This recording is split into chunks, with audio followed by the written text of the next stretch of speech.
ভারতবর্ষে ভারতনগরের ততুল্লায় আজকে একটা নিরামিষ কুকিং ভিডিও নিয়ে এসেছি, যেটা হলো নিরামিষ ফ্রাইড রাইস, যেটা আমরা অনুষ্ঠান বাড়িতে, বিভিন্ন পুজো বাড়িতে বা বিভিন্ন জন্মদিন, বার্থডে পার্টি, বিয়ে বাড়িতেও খেয়ে থাকি এক এক রকম ডিশ দিয়ে। আজকে রইল এই নিরামিষ রেস্টুরেন্ট বা অনুষ্ঠান বাড়ির মতন খুব সুস্বাদু ঘরোয়া উপকরণ দিয়েই কী করে ঝটজলদি তৈরি করে নেব নিরামিষ ফ্রাইড রাইস, কাজু, কিশমিশ এবং বিভিন্ন সবজি দিয়ে আজকে তার রেসিপি রইল। এখানে আমি 1 কেজি মতন বাসমতি রাইস ভালো করে 3-4 বার জল পাল্টিয়ে ধুয়ে নিয়েছি এবং 1 ঘন্টা এটাকে জলে ভিজিয়ে রেখেছি। এইবারে আমি চালটাকে আমি ভাত করে নেব এবং যেই জলে এই চালটাকে আমি ফুটাবো সেটাতে নুন দিয়ে আমি এই ভাতটা করে নেব।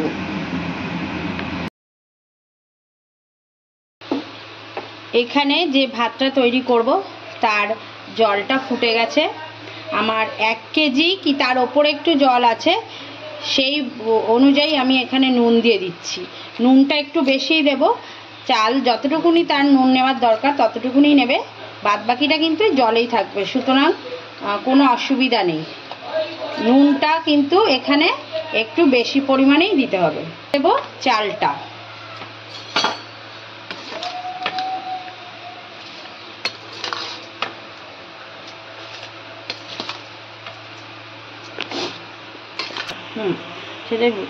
চালটা দিয়ে এখানে 8 মিনিট মতন চালটাকে আমি ফোটাবো। চালটা 80% মতন এখানে হয়ে যাবে, 80 to 90% মতন হয়ে যাবে। যেহেতু এটা বিরিয়ানি না, সে দমে আর বসবে না, সেই জন্য এখানেই কিন্তু এটা প্রায় 80 to 90% মতন এখানেই সেদ্ধ করিয়ে নেব। এবারে এই চালটাকে আমি 8 থেকে 9 মিনিট মতন ভাতটাকে রান্না করে জল ঝরিয়ে এটাকে একটা ভালো পাত্রে ছড়িয়ে রাখবো, যাতে চালটা ঝরঝরে অবস্থায় থাকে। ওভেনে কড়াই গরম করে নিয়ে দিয়ে দিচ্ছি সাদা তেল বড় 2 টেবিল চামচ দিলাম এবং দেব ঘি। যেহেতু ফ্রাইড রাইস নিরামিষ, ঘি কিন্তু অবশ্যই দিতে হবে, তবে যাদের স্বাস্থ্যের কথা ভাবছেন ঘি না দিলেও চলবে, সাদা তেল দিলেই হবে। ফোড়নে দিয়ে দিচ্ছি 4-5টা তেজপাতা আর বড় বড় সাইজের এলাচ, দারচিনি, কিছু লবঙ্গ আর জয়িত্রী, এই সমস্ত গোটা গরম মশলা দিয়ে, তেজপাতা দিয়ে, ঘিতে একদম সুগন্ধ আসা পর্যন্ত এটাকে সুন্দর মিডিয়াম ফ্লেমে ভেজে নেব। আস্তে আস্তে গন্ধ বেরোলে কেটে রাখা সবজি দিয়ে দিচ্ছি। প্রথমেই দিয়ে দিলাম লম্বা লম্বা করে কুচিয়ে রাখা গাজর এবং বিনস। যেহেতু এই দুটো ভাজতে একটু সময় নেয়, তার জন্য ছড়িয়ে দিচ্ছি নুন। স্বাদ মতন নুন দিতে হবে। নুন দিয়ে ভালো করে একদম ফ্লেমটাকে হাই করে নিয়ে এগুলোকে ভেজে নেব। ভাজা হয়ে গেলে এরপরে স্টেপে দিয়ে দেব 50 গ্রাম মতন কাজু, যেটা কিনা আমি মিনিমাম 15 মিনিট মতন ভিজিয়ে রেখেছি, এবং দিয়ে দেব 50 গ্রাম মতন কিশমিশ। দুটোকেই কিন্তু আমি মিনিট 15 মতন একটু জলে ভিজিয়ে রেখেছি। তাতে কি হবে, তেলে দিলে সরাসরি পুড়ে যাবার বা অতিরিক্ত ওভার কুক হয়ে যাবার সম্ভাবনাটা কিন্তু থাকে না। কাজু এবং কিশমিশ দিয়ে একসঙ্গে এটাকে ভালো করে একবার চালিয়ে নিতে হবে। আচ্ছা, তার আগে এখানে এবার কাজু কিশমিশের পরে দিয়ে দেব ক্যাপসিকামটাকেও একটু লম্বা করেই কেটেছি এবং ক্যাপসিকামটাকে একটু পরে দিলাম, যাতে ক্যাপসিকামটাকে সেদ্ধ মতো না হয়, এটা একটা ক্রাঞ্চি ভাব থাকে। এবং ফ্লেমটা হাইতেই কিন্তু রেখেছি আর সুন্দর করে ভেজে নিচ্ছি। উফ, এখনই কিন্তু ফ্রাইড রাইসের গন্ধ বেরিয়ে গেছে, যেন মনে হচ্ছে ফ্রাইড রাইস বুঝি রেডি হয়ে গেছে। নিরামিষ ফ্রাইড রাইস সুন্দর করে এখানে সব কিছু বেশ দেখাই যাচ্ছে ভাজা হয়ে গেছে। এগুলোকে আর বেশি ভাজবো না। 1/2 কাপ মতন চিনি দিয়ে দিচ্ছি। অবশ্যই চিনিটা একটু দিতে হবে, এটা স্কিপ করা যাবে না। নিরামিষ ফ্রাইড রাইস তো একটু মিষ্টি ভালো হয়, তবে যাদের চিনিতে সমস্যা তারা চিনিটা কম পরিমাণেও দিতে পারেন এবং চিনির বদলে আপনারা অন্য কিছুও ব্যবহার করতে পারেন, তবে একটু কিন্তু মিষ্টিটা দিতেই হবে। ভালো করে চিনি দিয়ে এখানে আমি একটা জায়ফলকে 4 টুকরোর 1 টুকরো জায়ফলকে এর ওপরে এখন ভালো করে একটু ঘষে ঘষে দিচ্ছি। জায়ফলটা কিন্তু আমি ফোড়নের সময় দিইনি, সেটা কিন্তু তিতো হয়ে যেত। এখানে জায়ফলটা ঘষে দিলাম।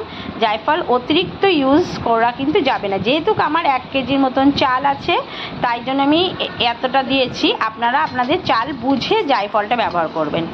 সমস্ত কিছু দেয়া হয়ে গেছে, এবার ভালো করে এটা নাড়ানো হয়ে গেল। নাড়িয়ে নিয়ে এবার আমি এখানে হাঁড়িতে ভাতটা যে করে রেখেছি সেই ভাতের ওপরে সমস্ত ভাজা জিনিসগুলো এক এক করে ভালো করে ঢেলে দেব এবং হাঁড়ির থেকে কিছুটা ভাত নিয়ে আমি ভাজা কড়াইতে দিয়ে একটুখানি নাড়িয়ে আবার সেটা হাঁড়িতে দেবো। কেননা কড়াইয়ের মধ্যে কিন্তু ঘি বা তেল বা ফ্লেভারটা কিন্তু রয়েছে, সেটাকে আর ওয়েস্ট করলাম না।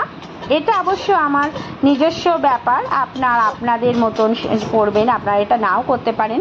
এটা করে আমি আবার পুনরায় সমস্ত ভাতগুলো হাঁড়িতে ঢেলে দিলাম। এবারে হাঁড়িটাকে আমি আবার গ্যাসের উপরে তুলে দেব। এক্ষেত্রে কিন্তু আমি আর গ্যাসের ফ্লেমটা হাইয়ে রাখবো না, সব কিছুতে হালকা হাত দিয়ে কিন্তু নাড়াতে হবে। এখন নাড়ানোর আগে ছড়িয়ে দিচ্ছি 4 টেবিল চামচ গোলাপ জল। ওই আবার একই কথা, আপনাদের চালের পরিমাণের অনুযায়ী কিন্তু এই গোলাপ জলের পরিমাণ নির্ভর করবে। ওপর থেকে ছড়িয়ে দেব ঘি, গাওয়া ঘি। ঘিটা স্কিপ করতে পারেন, তবে ঘি দিলে অবশ্যই কিন্তু এর গন্ধ স্বাদ দুর্দান্ত হবে, এটা তো আমরা জানি। তো সমস্ত কিছু দিয়ে ফ্লেমটা লো টু মিডিয়ামে রেখে সমস্ত কিছুকে হালকা হাতে নাড়িয়ে নিচ্ছি। অতিরিক্ত জোরে জোরে নাড়ালে কিন্তু চালগুলো ভেঙে যাওয়ার সম্ভাবনা আছে।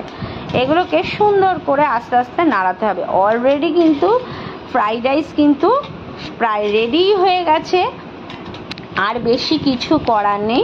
সুন্দর করে নাড়াবো, ভালো করে নাড়িয়ে নিলাম। এখানে আমি একটু ঝাঁকিয়ে নিচ্ছি যাতে খুন্তির আগায় তো অনেক সময় চালগুলো ভেঙে ভেঙে যেতে পারে। এইভাবে যদি পারেন যে কড়াইতে হোক, ডেচকিতে, হাঁড়িতে, যেখানেই হোক নাড়িয়ে নেবে। সব শেষে দিয়ে দিচ্ছি একটু ব্ল্যাক পেপার, গোলমরিচের গুঁড়ো। গোলমরিচের গুঁড়োতে যেমন গন্ধটা ভালো হয়, সেমনি খেতেও কিন্তু বেশ একটা সুন্দর ফিলিংস আসে।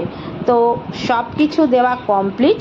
দেখলেন তো কত সহজে, কত তাড়াতাড়ি নিরামিষ পদ্ধতিতে ঘরোয়া উপকরণ দিয়েই তৈরি করে ফেললাম একদম অনুষ্ঠান বাড়ির মতন নিরামিষ ফ্রাইড রাইস। এই ফ্রাইড রাইস আপনি নিরামিষের দিনে পনিরের তরকারি, ধোকার ডালনা দিয়ে খেতে পারেন। আবার আমিষের দিনে চিলি চিকেন, চিকেন কষা, মটন কষা সবের সঙ্গেই ভালো লাগবে। যদি ভালো লেগে থাকে চ্যানেলটি সাবস্ক্রাইব করবেন, লাইক শেয়ার করবেন। নমস্কার।